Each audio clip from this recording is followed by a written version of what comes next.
มากักถูกกักอยู่เขามีสถานที่กักมาคุกคีด้วยหมู่คณะแล้วก็นำเข้าปลาอาหารเอาไปบริการในกลุ่มของท่าน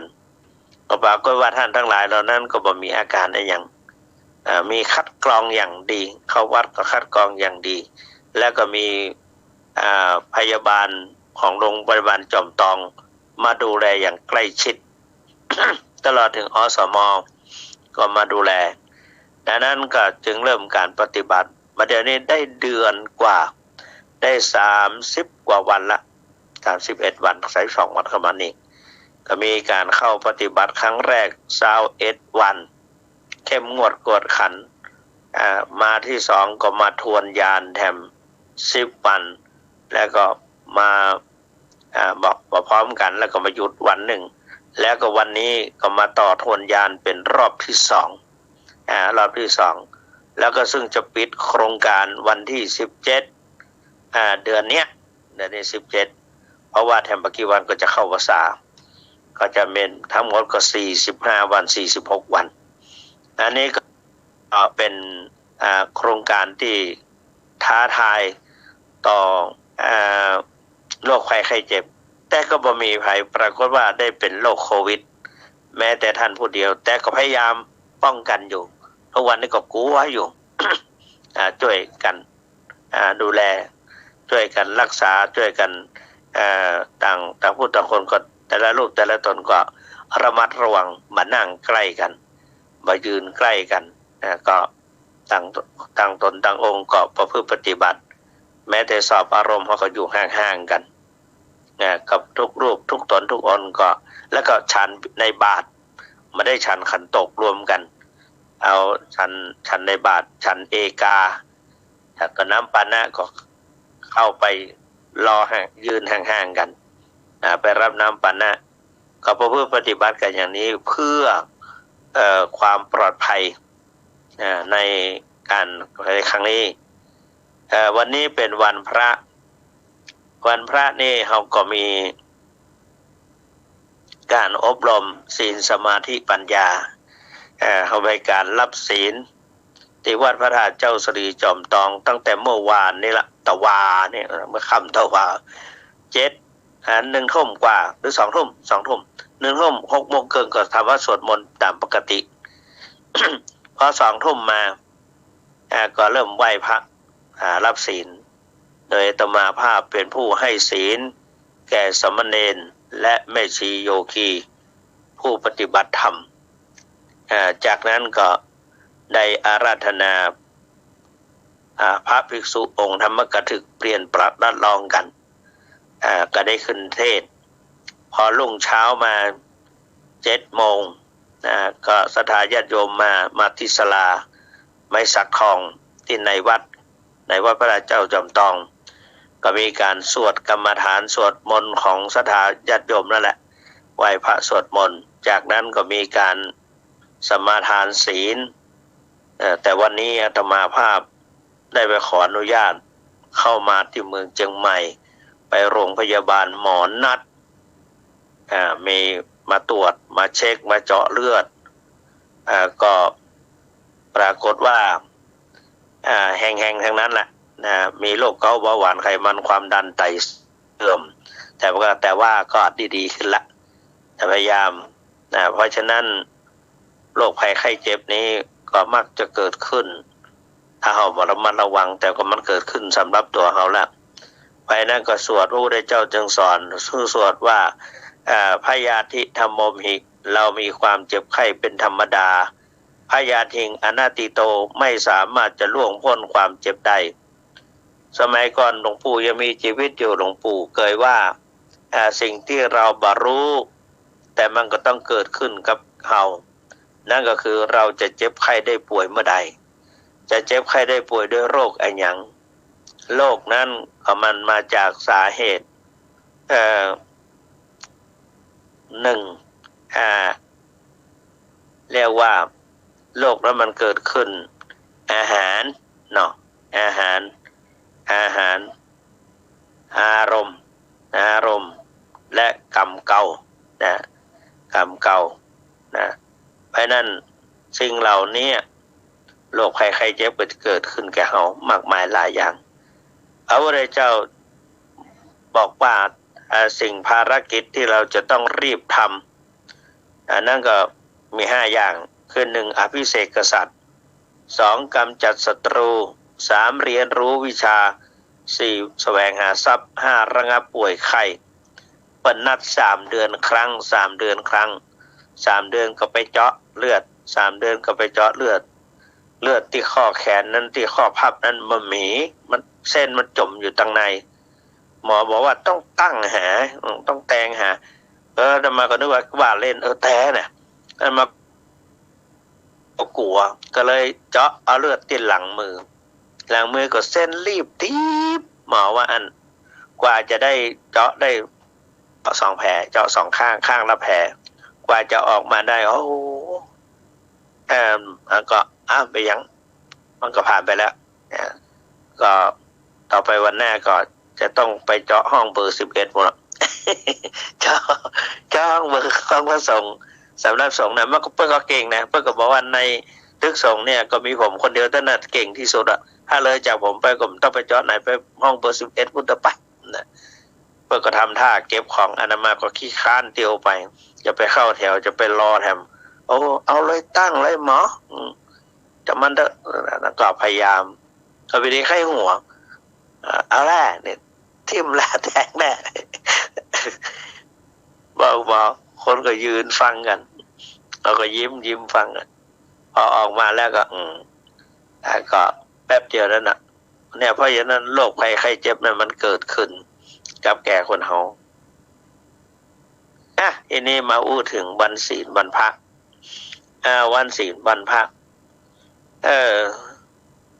หลวงปู่ความจริงแล้วการรักษาศีลเขาก็เคยได้ยินโครงการศีลศีล5เป็นยารักษาชีวิตให้ผ่องพิษเพิดแพร้วแก้ววิเศษรักษากายวาจาฆ่ากิเลสจากเป็นเหตุได้กำเนิดเกิดเป็นคนอาจารย์สุวัตวิศวัตดังอยู่กับดังอยู่เนาะจากได้กำเนิดเกิดเป็นคนเพราะนั้นศีล5เนี่ยถ้าจะถามว่าศีลรักษาศีลนั้นมันรักษาอย่างรักษากายกับวาจารักษากายวาจาแต่ศีลนั้นของในภาคปฏิบัติในภาคปริยัตินี่ก็คือว่ารักษากายวาจาเป็นข้อกฎที่ควรสำเนียกควรสังวรทีนี้หลวงปู่ทองว่ามีโยมมาถามว่าท่านคะเนี่ยการปฏิบัติวิปัสสนาแนวสติปัฏฐาน4จะปฏิบัติตรงไหนเริ่มต้นตรงไหนปฏิบัติอย่างไรจะเริ่มต้นปฏิบัติตรงไหนปฏิบัติอย่างไรก็เขาก็นั่งฟังหลวงปู่ว่าเพื่อจะตอบหลวงปู่ก็บอกว่าเริ่มที่ศีลสมาธิปัญญาอาตมางงและสนใจหูพึ่งใช่ละเตรียมปากกาไว้จดอยู่ตั้งข้างๆหมดโยมก็ถามว่าศีลสมาธิปัญญานี่มันอย่างไรบ่เข้าใจหลวงปู่ก็บอกว่าการที่เรามีจิตคอยประคับประคองเอาที่ตองป่องยุบที่ว่าเขาปฏิบัติวิปัสสนากรรมฐานแนวสติปัฏฐาน4นะเอาพองหนอยุบหนอคือใจหนอนักปฏิบัติทั้งหลายเปิ้นบอกว่าการปฏิบัติกรรมฐานนั่นมีอยู่2อย่างคือสมถกรรมฐานและวิปัสสนากรรมฐานทีนี้สมถกรรมฐานนั้นแตกต่างกันอย่างไรสมถะกับวิปัสสนาต่างกันอย่างไรสมถกรรมฐานเป็นกรรมฐานเป็นความสงบมุ่งเอาความสงบที่เป็นโลกิยะ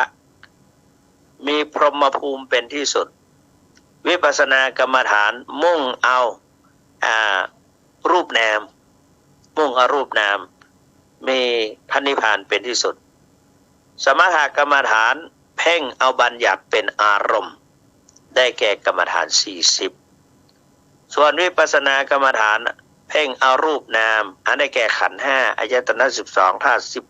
18อินทรีย์22อริยสัจ4และปฏิจจสมุปบาท12โอ้มันก็เป็นวิชาไปทำหรอกเนี่ยไปเป็นเนี่ยแต่ว่าก็เลยจะอู้ง่ายๆสมถกรรมฐานนั้นก็ต้องจัดให้มันถูกจริตของคนเฮานี่มีจริตอยู่6อย่างคือ1ราคะจริต2โทสะจริต3โมหะจริต4วิตกจริต5พุทธิจริต5สัทธาจริต6พุทธิจริตราคะจริตนั่นก็คือรักสวยรักงามมุ่งมั่นในเรื่องความรักความหวงความอะไรอย่างต่างๆแล้วก็ใช้กรรมฐาน11อันได้แก่อสุภะ10และกายคตาสติ1เป็น11พอดีแล้วก็คนมีโทสะจริตนี่เอากรรมฐาน8ไผขี้โคตรขี้เกียจให้ฟังไว้นะมุ่งเอาพรหมวิหาร4และวรรณกสิณ4เพ่งสีดอกไม้เอาสีดอกไม้ใบไม้เขียวเวลาเพ่งก็นี่ไผขี้โคตรขี้เกียจที่เข้าไปในสวนเข้าไปหาต้นไม้ต้นที่เขาปลูกฝังครัวปลูกคู่ลูกฝังน่ะที่มันงามๆมันสวยๆที่มันมีแมงไม่มีอย่างกินโดยเฉพาะอย่างยิ่งลูกแตงโมผลแตงโมมันสีเขียวเอาเป็นนั่งเพ่งยืนเพ่งก็ได้ใกล้ๆมักพอดีแล้วก็กำหนดว่านีละกสินังนีละกสินังนีละกสินังกสินนีละกสินก็คือสีเขียวเป็นอารมณ์เพ่งกสินนะกสินะแปลว่าการเพ่งสีเขียวผักไม้ไซเกิดที่เขียวๆในสวนเขานะเอาก็นีละกสินังนีละกสินังนะแล้วก็เพ่งสีแดงพริกซุกก็ได้หรือพาเอาแตงโมสีแดงนั่นก็ได้แล้วว่าโลหิตะกสินังโลหิตะกสินังเพ่งสีเหลืองโดยดอกคำฝอยก็ได้ดอกคำพูจู้นี่ก็ได้นะดาวเรืองนี่สีเหลืองหรือแตงโมไม่ใช่แตงโมนี่ก็มีเหมือนกันแต่ถ้าผ่าเข้าไปทางไหนหรือฟักแก้วน้ำตาบอกฟักแก้วหอนี่เวลานึ่งก็สีเหลืองเราจะฉันก็ปีออกมากับปีตะกสินังแล้วก็ดอกมันที่สีขาวๆนะดอกอย่างก็แล้วแต่ดอกไม้สีขาวๆเพ่งดอกไม้สีขาวๆก็ว่าโอทาตะกสินังโอทาตะกสินังเพ่งอย่างเงี้ย แล้วก็มีประกอบด้วยพรหมวิหาร4เมตตากรุณามุทิตาอุเบกขาตั้งใจแท้ๆนะเพราะฉะนั้นถ้าเรา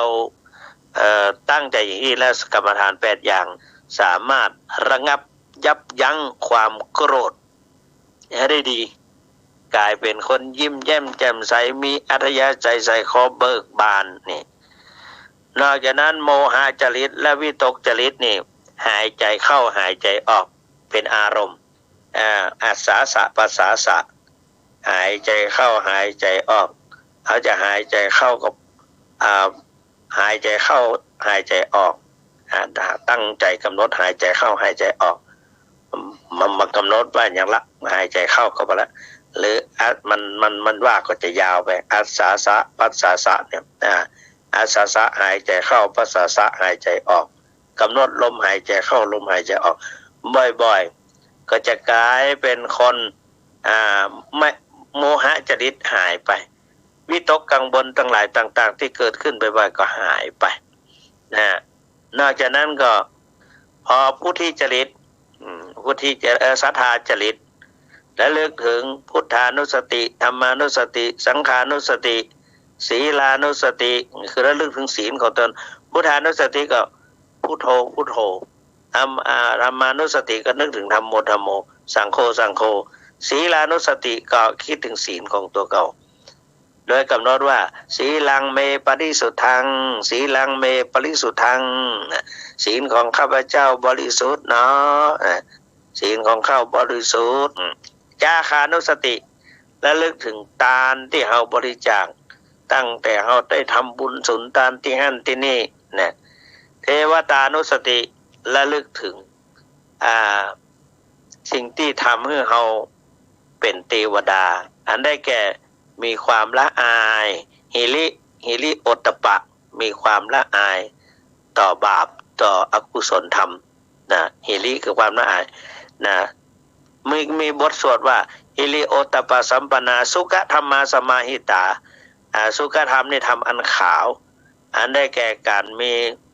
ศีลมีศรัทธาไม่มีสัมมาวาจาสัมมากัมมันตะสัมมาอาชีวะอย่างนี้พิจารณาคือกรรมทำอันขาวอันดีคือว่ากายสุจริตวจีสุจริตมโนสุจริตนี่ทำอันขาวถ้ามันอย่างก็คือมันเป็นสุจริตมันมีทุจริตสุจริตคือการประพฤติดีปฏิบัติชอบเป็นกุศลธรรมนี่ ทุจริตนั่นมาดีตรงกันข้ามเนี่ยที่เขาบอกว่าการเลือกตั้งนี่เป็นทุจริตเนี่ยการเลือกตั้งนี่เป็นสุจริตไอ้อย่างต่างๆเนี่ยเขาก็จะว่าเป็นสุจริตการสอบนี่เป็นทุจริตนี่สอบได้มาเพราะทุจริตสอบได้มาเพราะสุจริตนะด้วยการสุจริตบริสุทธิ์พุทธพองทีนี้เขาทำอย่างก็คือเป็นสุจริตนะอันนี้ก็สุขธรรมาสมาหิตาสมาหิตาก็มีสมาธิประกอบด้วยสมาธิสันโตก็คือเป็นผู้สัตตบุรุษคือรู้จักเหตุรู้จักคนรู้จักตนรู้จักประมาณรู้จักการเวลารู้จักคนรู้จักสังคมเนี่ยสัพพุริสธรรมเนี่ยหรือว่าสัพพุริสบัญญัติข้อ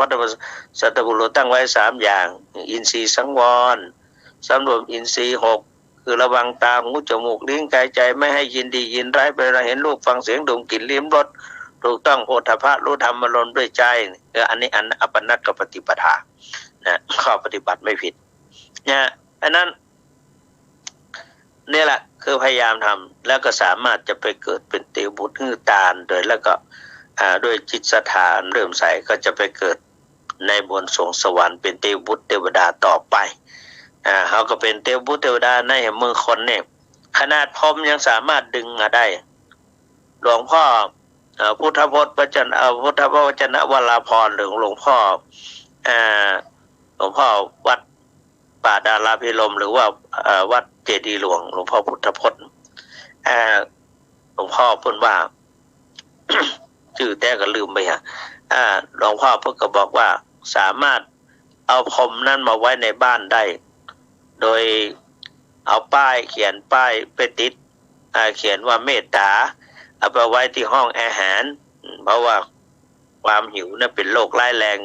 ต้องเมตตาต่อกันและกันกรุณาเอาไว้ห้องน้ำเพราะสงสารนะมุทิตาเอาไว้ในห้องประชุมไม่ใช่ห้องรับแขกหรือว่าเติร์นเนี่ยแขกมากาห้องก่อนน้ำขุ่นเอาไว้ทางในน้ำใสเอาไว้ทางนอกอุเบกขาก็ห้องนอนวางเฉยปล่อยเวลานอนเนี่ยปล่อยคือกำหนดพิจารณากรรมฐานไปก็ได้จะแนะนำให้เป็นอย่างนี่อันเนี้ยทีนี้พอมาถึงพุทธิจริตคืออุปสมานุสตินะอุปสมานุสติและเรื่องถึงกรรมฐานภาวนาที่สามารถที่จะทำให้บรรลุมรรคผลนิพพานอันได้แก่สมถกรรมฐานและวิปัสสนากรรมฐานนั่นเองทีนี้แล้วนึกถึงมรณสตินึกถึงมรณสตินึกถึงความตายศรัทธาญาติโยมคนเราที่ผ่านความตายมาบ่อยๆเนาะอาตมาก็บ่อยที่สุดหลายเตื้อมีเตื้อหนึ่งไปฉันยาอย่างก็บอกเปิ้นว่ายานะเมื่อก่อนอาตมาอยู่จำตอยใหม่กินแล้วเหงื่อแตกเต็มตัวอาตมาอยู่สปตองวะเนี่ยต้องรีบกลับวัดกับจะปตันนี่จะตายแต่เราเนี่ยนะพอมาถึงก็เทน้ำผึ้งสดๆเนี่ยนะเอาใส่น้ำก็เกิ่งแก้วดื่มบักสักบื้อเดียวหมายลั่งยุบไปอย่างยุบไปจะตายเราเนี่ยแ รือมาอั้นอาจจะน้ำตาลลดก็ได้เพราะว่ามันเกิดขึ้นหลายเตือนแต่เขาก็ไปโทษยาเมื่อยาบีบหัวใจแต่มารู้แถมในภายหลังนี้ก็เป็นหลายเตือนละเหงื่อแตกเต็มหน้าเต็มตาก็เลยอมลูกอมหายน้ำตาลลดอย่างกระทันหันเฉียบพลันไปนะคนเขานี่ความตายนี่อยู่เต้าปลายไปเข็มอยู่ครับคืออยู่ปลายหูดังเกือบไปหลายเตือนละนะนั่นเนี่ยแต่ว่าให้นึกถึงความตายเป็นอารมณ์เขาเขียนเป็นกรหรอกนึกถึงความตายสบายนักมันหักลักหักหลงในสงสารบรรเทามืดโมหันอันธการหรืออนธการทำให้หายสะดุ้งไม่ยุ่งใจศรัทธาญาติโยมทั้งหลายอาตมาเคยนอนเหยียดซื่อๆตรงๆอุปมาเหมือนเขานอนตายแล้วก็กำหนดกรรมฐานนอนเลยว่านอนหน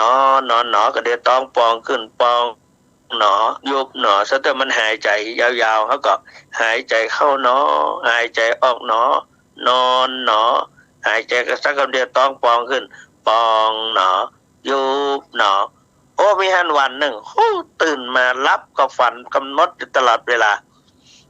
นอนไปเผื่อรับไปกำหนดตื่นมาในกระปรี้กระเปร่าสดชื่นตลอดดีเลยนะอันนี้ถ้าว่าตายไปเนี่ยต้องไปดีแน่ต้องไปดีแน่เพราะนั้นอันเนี้ยเอาบ่ประมาทนะนึกถึงความตายเป็นอารมณ์เพราะนั้นเนี่ยมรณสติและแถมตัวหนึ่งก็คืออาหารเรปฏิกุลสัญญาคือความอาหารความปฏิกูลในอาหารที่เขากินเข้าไปรับประทานเข้าไปเนี่ยโดยเฉพาะเปิ้นนิยมเมื่อเขากินผักกินผักในสวนเขาเนี่ยปลูกผักไร้สารกินกันน้ำพริกอย่างก็ได้กินกันอย่างก็ได้จะใส่ไปหลายๆอย่างบัดทั่วไปอย่างต่างๆใส่เข้าไปในปากเคี้ยวให้ละเอียดจะไปฟั่งกลืนกินเตือกแล้วกับคายออกมาใส่ฝ่ามืออุ้งมือแล้วพิจารณาพระครูบาพระบัตรภาสอนว่า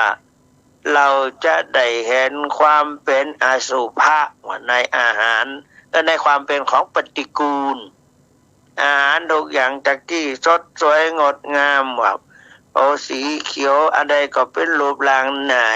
นาครบหนาชันแต่พอเข้าไปสู่ในปากของเราอาศัยเราเคี่ยวปดด้วยน้ำลายนี่ผสมกลมกลืนคลุกเข้ากันอย่างดีพอคายออกมาแล้วโอ้ยมองดูบ่ได้ว่ะแล้วก็ปิดเข้าไปในปากเหมือนเก่าเคี่ยวกินเป็นอาหารที่คลุกเข้ากันแล้วเป็นของมีประโยชน์แต่ว่าต้องของตัวเก่าเอาไปให้คนอื่นก็มากินละนะอันเนี้ยพระพุทธเจ้าว่าคือพิจารณาความเป็นปฏิกูลของอาหารอันนี้เป็นพุทธิจริตนะความประพฤติของผู้รู้นะผู้ตื่นผู้เบิกบานก็คือพระพุทธเจ้านั่นเอง อันนี้เป็นสมถกรรมฐาน40แต่ส่วนวิปัสสนากรรมฐานนี่เอาง่ายๆอู้นักก็บดีว่ายาวไปจะคลุมเครือบ่เข้าใจยิ่งศรัทธาญาติโยมนอนกันอยู่เอาเรามาทดลองกันศรัทธานอนเนาะลองคอยกำหนดหายใจหรือนอนหนอก่อนนอนหนอพิจารณานอนหน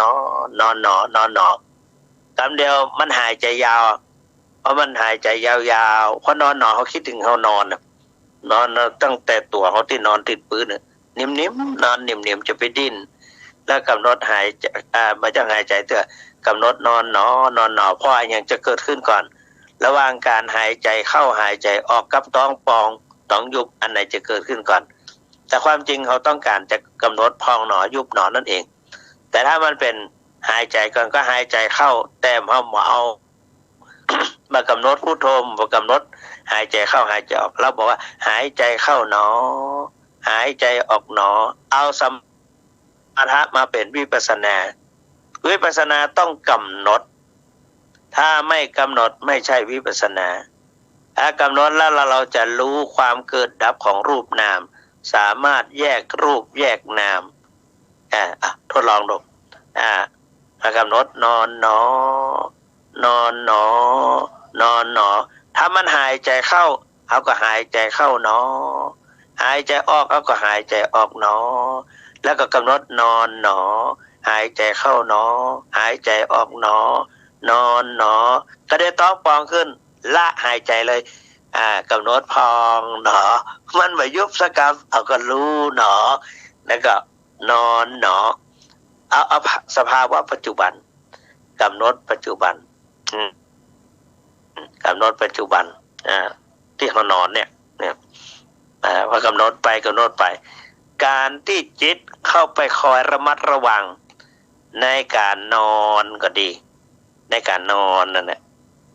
ในการนอนจิตพิจารณาในการนอนเป็นตัวศีลเป็นตัวศีลคอยประคับประคองในการนอนจิตที่เข้าไปแนบแน่นอยู่กับขันธ์รูปตัวเก่านอนเป็นสมาธิจิตที่เข้าไปรับรู้ว่าเฮานอนนั่นแหละเป็นตัวปัญญาทีนี้เฮาหายใจเข้ายาวๆจิตที่คอยประคับประคองในการหายใจเข้ายาวๆเป็นตัวศีลจิตที่เข้าไปแนบแน่นอยู่กับการหายใจเข้ายาวนั้นแนบแน่นเป็นตัวสมาธิตัวจิตที่เข้าไปรับรู้ในการหายใจเข้ายาวๆเป็นตัวปัญญาหายใจออกแถมจิตที่ก็แน่นๆเนี่ย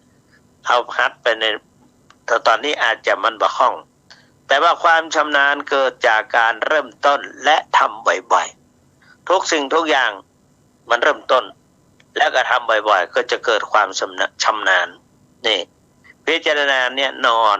ไม่ได้นอนบ่ได้แล้วนอนด้วยสตินอนด้วยปัญญานอนด้วยนอนด้วยศีลนอนด้วยสมาธินอนด้วยปัญญาอันนี้หลวงพ่อทองพูดสอน ทีนี้เวลาเรานั่งกำหนดพองหนอยุบหนอก็เหมือนกันจิตที่แนบจิตที่กำลังคอยประคับประคองในการปองของตองเป็นตัวศีลจิตที่แนบแน่นอยู่กับการปองนักปองหน่อยแนบแน่นตั้งแต่ต้นจนปลายจนสุดปองต้นปองกลางปองสุดปองเป็นตัวสมาธิตัวเข้าไปรับรู้ตัวเข้าไปหูอาการปองของตองนั่นแหละเป็นตัวปัญญาเนี่ยยุบก็เหมือนกันจิตที่เข้าคอยประคับประคองในการยุบเป็นตัวศีลจิตที่แนบแน่นอยู่กับการยุบเป็นสมาธิจิตตัวเข้าไปรับรู้ในอาการยุบนั้นเป็นตัวปัญญาเนี่ยทีนี้เฮานอนไม่ใช่นอนบ่ได้ละแม้แต่การทำงานอย่างต่างๆก็ทำด้วยไตรสิกขานี่แหละเพราะไม่น่าแล้วพระพุทธเจ้าจึงสอนว่าสิ่งที่ภิกษุทั้งหลายจะควรศึกษาไตรสิกขาคือศีลสมาธิปัญญา เมื่อก่อนนั้นมาได้ไปมุกี่ประโยคยังไม่เข้าใจมันปฏิบัติได้จะได้ศีลสมาธิไปศึกษาศีลสมาธิปัญญามาศึกษาจะได้แค่ประโยคเก็ดก็ยังมาหูเรื่องมาเข้าใจเอาที่หลวงปู่สอนหลวงปู่ทองสอนไปฟังว่าอีตึกเนี่ยตัวศีลสมาธิปัญญาตั้งหันมานะมาก็สอนอยู่บ่อยๆคำว่าศีลสมาธิปัญญามันต้องไปอ่านที่ไหนมันต้องไปที่ไหนเนี่ยเพียงการประพฤติปฏิบัติเพราะนั้นการปฏิบัติเนี่ยมีอยู่สองอย่างสมถกรรมฐานวิปัสสนากรรมฐานทีนี้สมถกรรมฐานนั้นเป็นกรรมฐานที่สงบเพียงได้ชั่วระยะชั่วครั้งชั่วคราวพอเลิกละไปเมื่อกี่วันก็หายต่อมเลยเริ่มใหม่แถมแล้วก็การปฏิบัติสมถกรรมฐานนั้นเป็นกรรมฐานที่มันไม่เป็นไปสามารถไปเกิดบนสวงสวรรค์มีชั้นไม่สวรรค์ชั้นต่างๆแล้วก็มาเกิดมนุษย์ก็ได้แล้วก็นอกจากนั้นก็ไปเกิดเป็นพรหมภูมิเป็นที่สูงสุด ส่วนวิปัสสนากรรมฐานเอารูปนามเป็นอารมณ์นี่ศรัทธาญาติโยมรูปนามเอาขันธ์ห้ารูปนามขันธ์ห้าขันธ์ห้าอายตนะ12ขันธ์ห้านั่นก็เอาไปมาก็เหลือก็2อย่างคือจิตกายกับจิตนะกายกับจิตกายกับจิตและหรือว่ารูปกับนามโดยใจในวัดพระราชเจ้าจอมทองใจแนวสติปัฏฐาน4ทางเรียกว่าทางสายเอก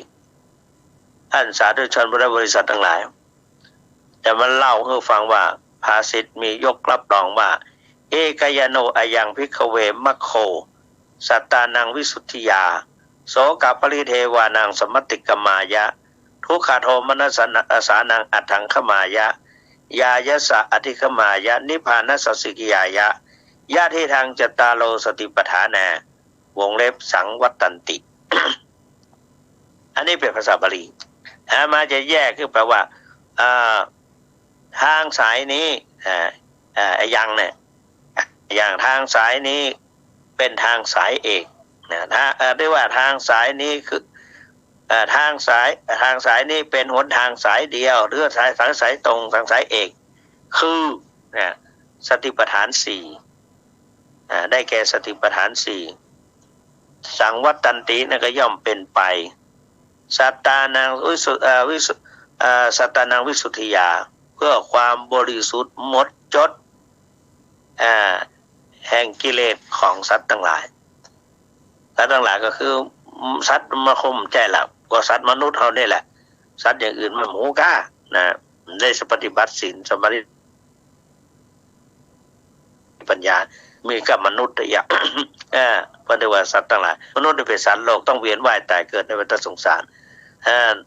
ทีนี้เรามาอู้ถึงว่ามันจะมีศีลสมาธิปัญญาทางสายเอกย่อมเป็นไปเพื่อความบริสุทธิ์หมดจดใจเข้าไปมันหมดจดมันจะได้ถึงมันมาสะอาดเพราะอย่างเพราะว่าใจของคนเฮานั้นคลุกเคล้าไปด้วยราคะโทสะโมหะราคะโทสะโมหะเพราะมันเกิดมาจากอาตมาไปศรัทธาญาติโยมเคยไปหันเปิดตาพระเจ้า นึกถึงตอนนี้ไปถึงเปิดตาพระเจ้าเมื่ออาตมาแข็งแรงได้ชอบขึ้นไปแกะเอาขี้ผึ้งติดตาพระเจ้าออกจำเดียวขึ้นได้ละยงสั้นยงที่เพิ่นอาติตานั่นแหละว่าเหมือนกับคนเฮานั้นมันมืดมาก่อน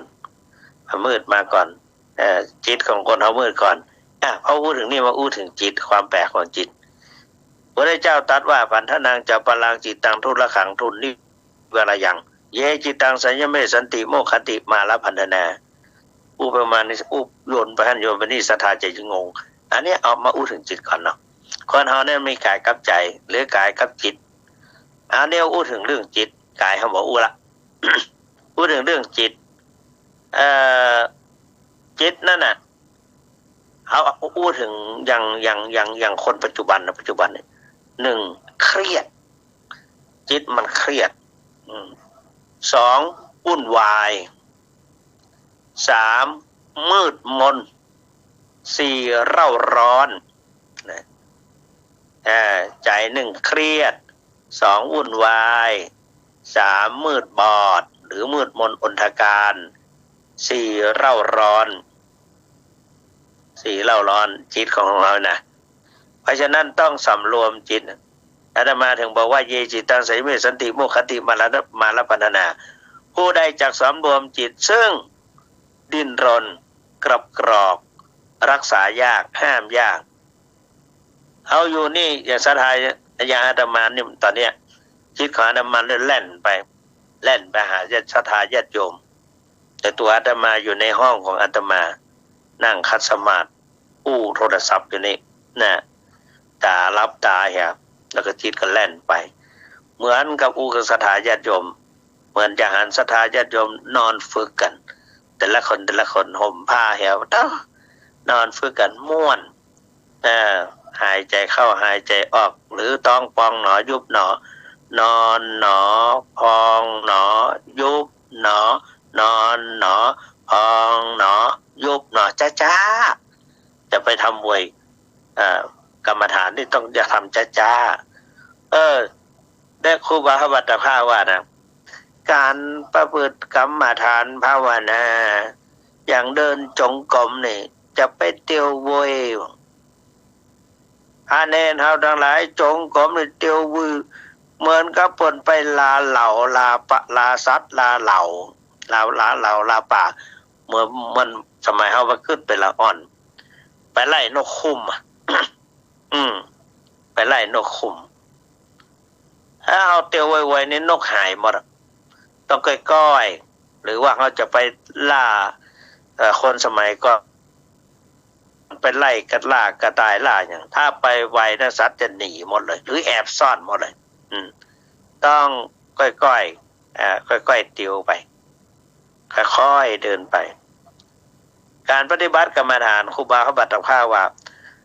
ทำเหมือนกับคนป่วยบ่ป่วยก็เหมือนคนป่วยกำหนดการเดินจงกรมนี่กำหนดยกหนอย่างหนอเหยียบหนอมี6ระยะกันเนาะขวาย่างหนอซ้ายย่างหนอยกหนอเหยียบหนอยกหนอย่างหนอเหยียบหนอยกส้นหนอยกหนอย่างหนอเหยียบหนอยกส้นหนอยกหนอย่างหนอลงหนอถูกหนอยกส้นหนอยกหนอย่างหนอลงหนอถูกหนอกดหนอเนี่ย มี6ระยะการได้จงกรมนี่หลวงพ่อทองว่ามีอานิสงส์ถึง5อย่างกันเอาขอท่องไว้หมดแล้วนะแต่ว่าเราไม่ได้แบบไปข้อ1ข้อ2เพราะว่าพ้นต่อการเดินทางเวลาเดินไปเดินมาบันเน็ตมันเหนื่อยที่ว่าเดินทางนั้นสมัยก่อนตัวเจ้าเพิ่นเดินธุดงค์ไกลๆหลายๆกิโลบันเน็ตมันเหนื่อยเพราะว่าเปิ้นอยู่มันจะอยู่บ่ได้เวลาพักนะเปิ้นวอร์มอยู่ตลอดเวลาคือการเดินจงกรมเนี่ยเดินจ้าๆเนี่ยนะก็ยกมีเดินแบบมีสติ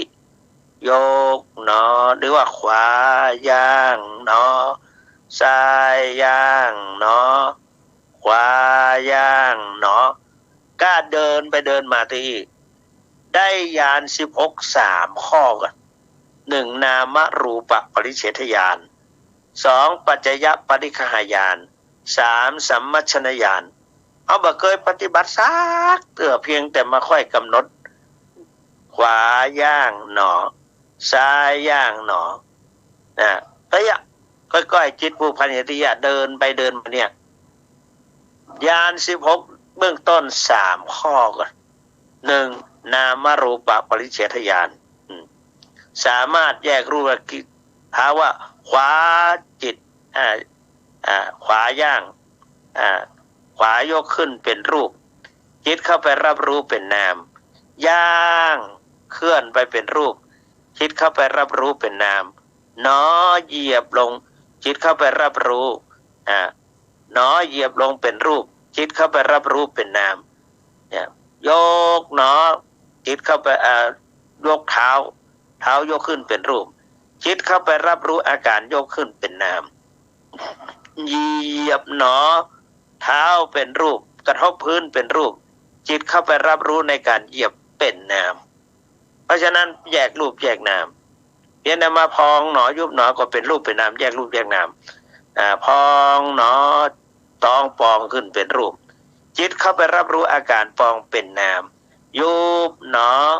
ท้องเป็นรูปจิตเข้าไปรับรู้อาการปองยุบนั้นเป็นนามเนี่ย สามารถแยกรูปแยกนามออกจากกันได้2ปัจจยปริคหญาณ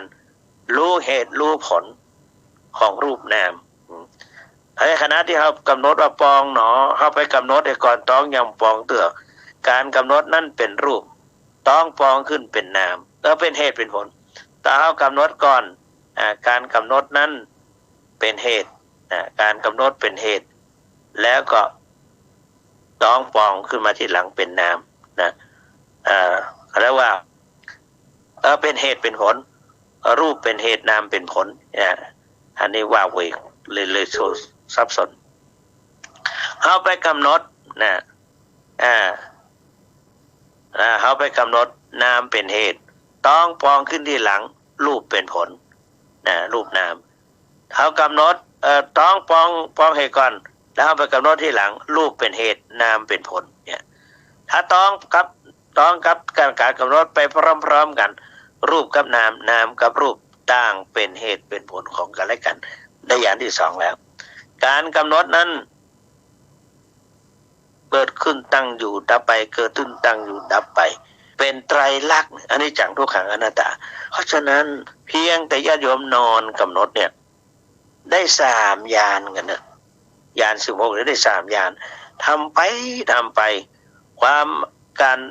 การเริ่มต้นการเริ่มต้นการความชำนาญเกิดจากการเริ่มต้นและทำบ่อยๆจนเป็นวิสัยอยู่บ่ได้ในกลุ่มต่างๆทั้งหลายเนี่ยเราสามารถกำหนดปองหนอยุบหนอนั่งหนอได้เวลาไปอยู่ในที่ต่างๆเพิ่นอู้อย่างก็ตามแล้วเพิ่นอู้อย่างที่เขาบอกควรจะมันเป็นประโยชน์ต่อเขาต่อได้เนี่ยอย่างสมมติอย่างอาตมาเขานี่เป็นทุเจ้าเพิ่นมาอู้เรื่องการเกษตรนั่งฟังเพิ่นว่าไปแย่อย่างอันไปแย่อย่างอีการเกษตรพอดีเพิ่นมาเกี่ยวกับสัตว์กับอย่างขึ้นมาป้าบ่แจ้งเอาละเขาจะหนีออกมาเนิ่มมาก่อนใช่เหตุแล้วก็กำหนดห้องหนอยุบหนอนั่งหนอพ้องหนอรับตายกำหนดกำหนดมันก็เป็นบาปละถ้าเพิ่นว่าปลาดุกต้องเลี้ยงอย่างอันวิธีจะอะไรนั้นวิธีการเก็บเกี่ยวอย่างอันอย่างอีเอาไปเพลินกับเพิ่นเขาก็พลอยเศร้าหมองกับเพิ่นไป เมื่อก่อนที่ได้มาหูอีกก็เพราะว่าสมัยที่มาอยู่ใหม่ๆพ่อหลวงมอย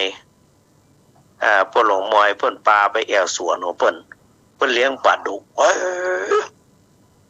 เพราะนั้นเขาอยู่กรุงเทพเขาก็มันอย่างว่าเนาะ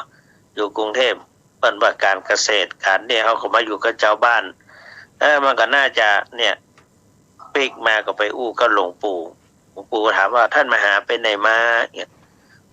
ผมไปแอวสวนพ่อหลวงมอยเนาะสวนเปิ้นกว้างขนาดหลวงปู่ครับเปิ้นเลี้ยงปลาดุกว่าต้องควักแควะว่าต้องตัวมันนี่เนี่ยหลวงปู่ว่าบดีไปส่งเสริมปาณาติบาตต่อไปจะไปถ้ามาเนี่ยจะหลงเนาะจะหลงหาว่าการเกษตรการประมงเปิ้นก็ไปแฮมติ้งพ่อปั่นแม่อย่างก็ลืมไปละอันนั้นเพิ่นก็ทำเกษตรของเปิ้นอันนั้นทำสวนทำอย่างนั้นมันก็ไปพ่อแถมอันนั้นเปิ้นบอกว่าอย่างไรมันได้หน่อได้อย่างมาเปิ้นก็มากราบเรียนกับเปิ้นก็บอกว่าอย่างแต่ว่าบ่ควรจะไปเขาก็ควรจะเอากรรมฐานภาวนาเอาหน้าที่ของเขานี่เพราะฉะนั้นเวลาเปิ้นมาบรรยาย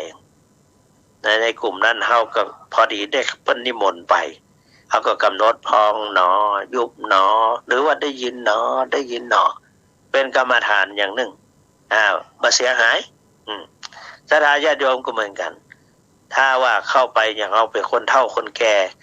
ไปในงานต่างๆเขาอู้มาเป็นสาระขึ้นมาเป็นแก่นมาเป็นสารเขาก็กำหนดได้ยินหนอแต่บ่ไปค้านไผบ่ไปค้านบ่ไปว่าคือเพิ่นแล้วก็มานั่งกำหนดพองหนอยุบหนอหรือหายใจเข้าหนอหายใจออกหนอเป็นกรรมฐานภาวนาเป็นการภาวนาอันนั้นกรรมฐานภาวนาเนี่ยเป็นสิ่งสำคัญสำหรับหมู่เฮาเป็นอย่างยิ่งอันนี้กรรมฐานวิปัสสนาในแนวสติปัฏฐาน4ที่ว่าพระราชจอมทองหลวงพ่อมาสอนกรรมฐาน4วิปัสสนากรรมฐาน4หรือว่าแนวสติปัฏฐาน4นั้นถามว่าจะได้ถึงเอาห้องว่าเป็นทางสายเอกเพราะพระพุทธเจ้าตรัสรู้เองไม่มีครูบาอาจารย์สอน บำเพ็ญมา4อาสงไขยปลายแสนมหากัปและก็เสวยพระชาติเจ้า10จาตุนะ บำเพ็ญบารมี10ทัศมาถึง10จาตุ10จาตุเป็นพระเจ้า10จาตุมาใน10จาตุก็เพื่อที่จะบรรลุมรรคผลนิพพานนี่แหละผลสุดท้ายพระพุทธเจ้าก็ได้บรรลุมรรคผลนิพพานบำเพ็ญมาเพื่อบรรลุมรรคผลนิพพานเพื่อได้ตรัสรู้ก็ที่ปฏิบัติเป็นจึงได้บรรลุบ่มีภัยเป็นครูเป็นอาจารย์ตรัสรู้เองโดยชอบ2มีสอนเฉพาะในทางพระพุทธศาสนาเท่านั้นวิปัสสนากรรมฐานนี่นะแนวสติปัฏฐาน4นะ3ต้องปฏิบัติด้วยตนเอง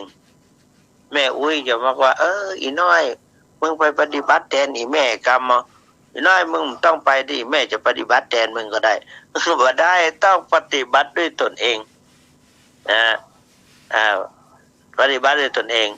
นอนอยู่เป็นคนป่วยก็นอนได้กำหนดกำหนดได้เอามาเป็นเพิ่นบอกว่าเอาวิกฤตเป็นโอกาสเอาอาพาธคือความเจ็บไข้มาเป็นอุปกรณ์นะเพราะนั้นเป็นอุปกรณ์ในการ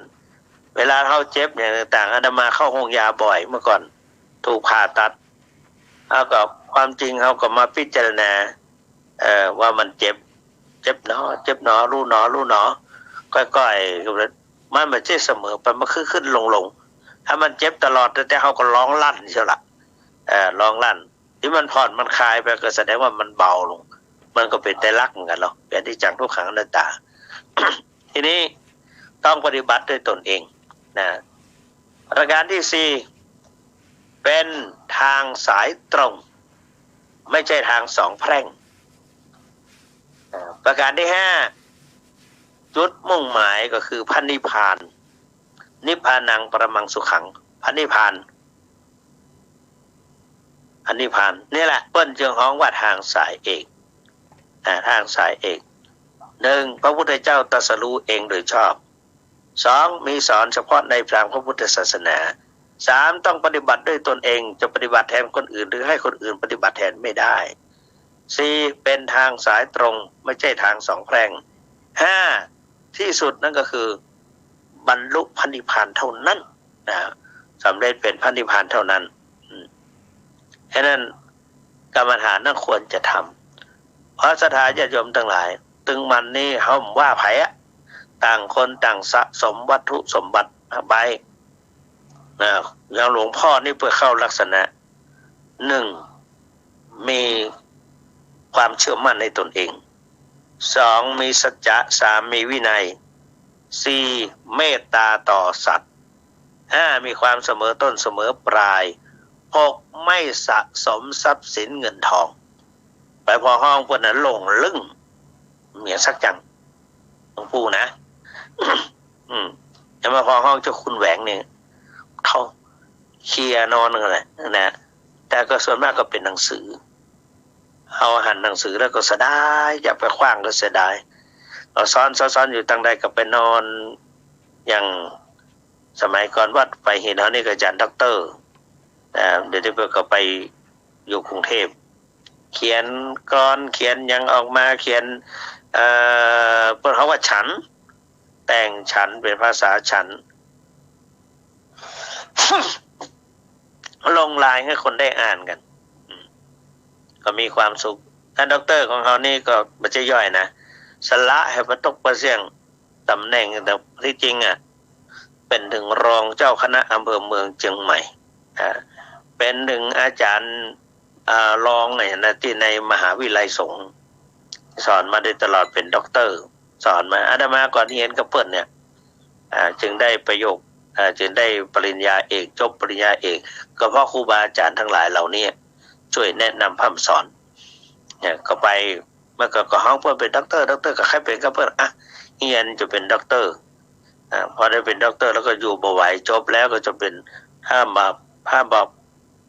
อยู่เฉยๆก็อายเปิ้นก็เป็นได้แต่ว่าซื้อมากะอย่างงี้มีก็คนถามจบมาเนี่ยเอาก็ต้องค้นคว้าเสมอเพื่อมันสมเพื่อมีความรู้ แต่ว่าที่เราได้นั้นก็เพราะว่าวิชาใดวิชาหนึ่งมันมุ่งมั่นคือไปทางนั้นทางนั้นทางนั้นเฉพาะวิชาเฉพาะอันนั้นเหมือนต่อยอดจากการปริญญาอื่นมาก็ต่อยอดขึ้นไปเรื่อยๆแต่ว่าปัจจุบันนี้ต้องรู้ยังโดยเฉพาะวิปัสสนาแนวสติปัฏฐาน4ทีนี้มาปฏิบัติวิปัสสนากรรมฐานแนวสติปัฏฐาน4นี่ได้เวลาแล้วกันเนี่ยยังมาจบสักกรรมเอาไปไว้ต่อในโอกาสหน้าพุทธานุภาเวท้ายที่สุดนี้ขออนุภาพคุณพระศรีรัตนตรัยและกุศลผลบุญจงปกปักพิทักษ์รักษาท่านทั้งหลายที่รับฟังจะได้มามีโอกาสให้ได้โทรสักกรรมถ้าในโอกาสหน้าก็จะคือโทรตอบก็วันนี้บ่ต้องโทรเตือกก็เราจะได้เข้านอนก็ขออนุภาพคุณพระศรีรัตนตรัยและกุศลผลบุญทั้งหลายจงปกปักพิทักษ์รักษาท่านผู้ฟังทั้งหลายทุกท่านให้ได้ราชปราศจากทุกโศกโรคภัยมีพระลานามัยสมบูรณ์แข็งแรงและก็มีอายุยั่งยืนนานอยู่เป็นร่มโพล่มไทรของลูกเต้าลาวหลานเลนไปเมินเมืองกันทุกท่านทุกคนเทิน